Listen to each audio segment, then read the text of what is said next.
Now, there's a video here that I want to talk about, and I'm going to edit the video in, so it should come in after I say this few words.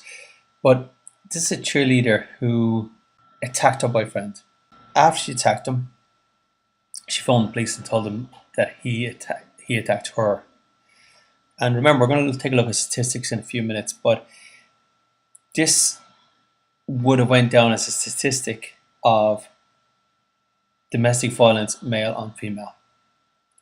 That's what it would have went down. She called the cops, and now, luckily for him, and this is very unusual. I could see it happen more and more now because men are waking up to this. But luckily for him, he caught it all on video on his phone. When the police came, he was able to show them the video, and she was arrested. But this would be highly unusual, particularly in America. And we're going to take a look at some Irish statistics, but if this, and I know a lot of people watching this video will not be in Ireland, but it's a similar statistic throughout the Western world, whether you're in Ireland, the UK, USA, Australia, whatever. It's similar statistics everywhere. And I'm going to take a look at some statistics. First, I want you to just take a look at this video about this cheerleader that I'm talking about.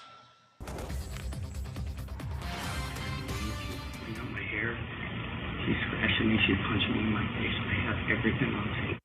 Video evidence tonight after a Cardinals cheerleader is arrested for assault. It's from a police officer's perspective during the moment he says he realized the truth about a drunken fight.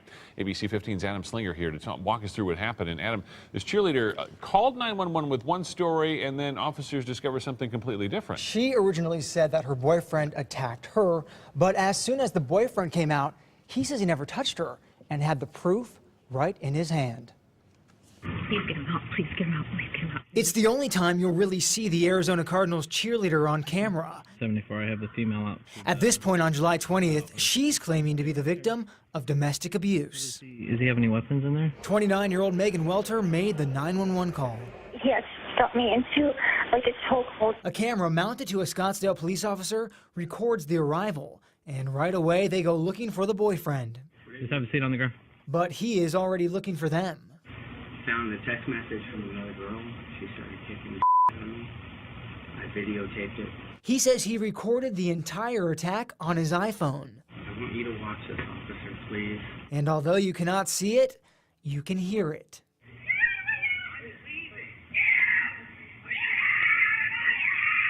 It goes on like this for 2 minutes until police finally see enough to make an arrest. She's got some videos of the assault.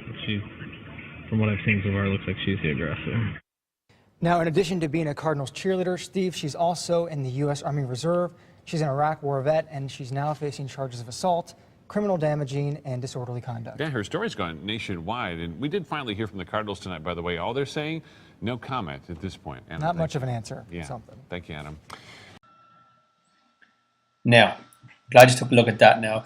What I want to talk about now is Ireland specifically. I'm from Ireland, but if you're outside Ireland, don't worry about it. It's all very, very similar. There's very, but in Ireland specifically, there's no official statistics. It said, this is a journal article. It says no official statistics on domestic violence on males. The statistics aren't kept. Now, so it's very hard to get any kind of statistics on, this is from 2015, it's 2017 now, but it's exactly the same. This is a year and a half ago, it's still exactly the same now. Now, there was a survey done. Now, a survey is not a survey of, I think it was 300,000, I don't know how many people were in it, but it wasn't a huge amount of people. And a survey isn't a great way to get these kind of figures. Obviously Garda figures, the Irish police figures would have been much better than a survey. But according to this survey, let's say 29% of women and 26% of men suffer domestic abuse, whether severe or minor. Now, that's about 50-50, roughly. It's about 50-50. But you'll see on here, it also says 29%, which is all of the women, and 5% of men, 1 in 20 report to the Gardaí. So men are not reporting figures to the Garda, the incidents to the Gardaí. And that's a huge problem because, number one, it affects the statistics. And I would say it's in other countries the same, where men do not report to the police. They want to deal with themselves. which is a very bad way of doing it. Number one, the statistics don't show it. It's not shown in statistics, and the statistics look very one-sided and lopsided. Then, where we can see from this survey that it's more 50-50, and from other surveys that I've looked at before, it said that the majority are initiated by women. Of incidents, the majority of incidents are initiated by women, and violence is only in the initiation. If I'm walking down the street and someone punches me in the face, they've initiated violence against me. If I then defend myself and we get into a fight, I'm not being violent.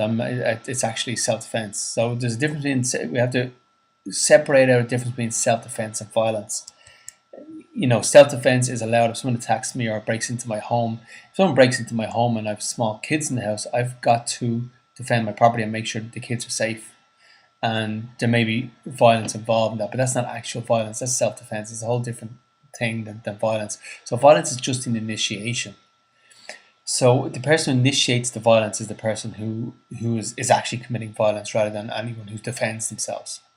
Now, as we can see here, I'll try to dig out that statistic about the women initiating most domestic violence. Now, the issue is, I've got a whole download in this, which you should go to my website and download. The website is you'renotbroken.org, and there's a great download here which gives you I think it's a 7-step process on what you should do if your wife, girlfriend, or partner is violent towards you. And for men, this is a difficult, very, very difficult situation, because 9 times out of 10, if you try to defend yourself in any way, you will be the person who is arrested. And then you're leaving your kids. If you have kids, you're leaving your kids alone with a very violent person. And you're sitting in with the guards and you're wondering what's happening to the kids. And it's difficult. It's very difficult. And you could be charged. So it's a very delicate situation, and what you got to do it is very, very, how you handle it is very important. That's why I'm suggesting there's got to be a little 7-step process, but there's also you've also got to be very careful how you handle it. You got to get your kids away, but you can download the guide, and that's going to tell you what to do. But I just wanted to make a quick video here to talk about the statistics, how the most domestic violence is actually initiated by women. As you can see from these statistics here, it's 50-50 on the people who, from this survey, the people who suffered it. And I am suggesting that there's plenty of men who have suffered it who will minimize it. So they may have said in this survey, no, I haven't experienced any domestic violence, where they have. Because there's some embarrassment involved, where a woman will be seen as a hero after the domestic violence incident, but a man will be seen as a perpetrator and a bad guy. Or a wimp. So the man has got, it's just a difficult situation, and it's a very delicate situation. So I just wanted this to be a very, very quick video. I wanted to talk about how domestic violence is, and the important thing here is the children. The important thing here is your children. The best thing for your children is to keep violence out of your home, full stop. The problem with most authorities, the guards, the government, everything else, they only want to focus on one side. They want to focus on protecting the woman, which is fine. That's a natural inclination from men. I want to protect women. Everyone wants to protect women. That's just in our DNA from tribes who protected women lived on because you have to protect the eggs. So that's in our DNA. That'll always be in our DNA. That's not going to change. But we've got to also look at reality, where reality is. And if we're only dealing with one side of the problem, then we're not dealing with kids seeing violence in their home. And if we can empower men to look after this issue, then men can deal with this in a non-violent way, then we can get violence out of the home for most kids, which is for me is the most important thing, because it's generational.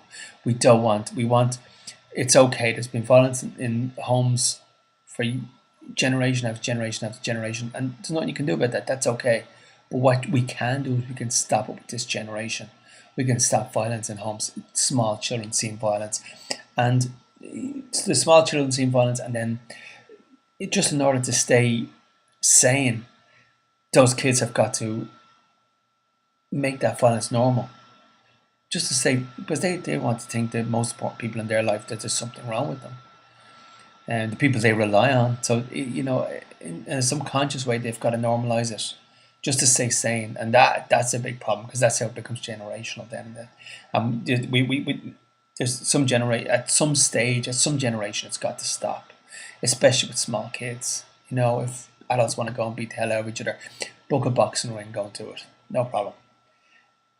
If both people are consenting to it and deciding that they want to do it, go book a boxing ring, but keep the kids away from it. Keep it away from the kids. This has been Alan here from You're Not Broken. I will provide a download underneath this video to our 7 steps to keep violence out of your home or dealing with a violent partner.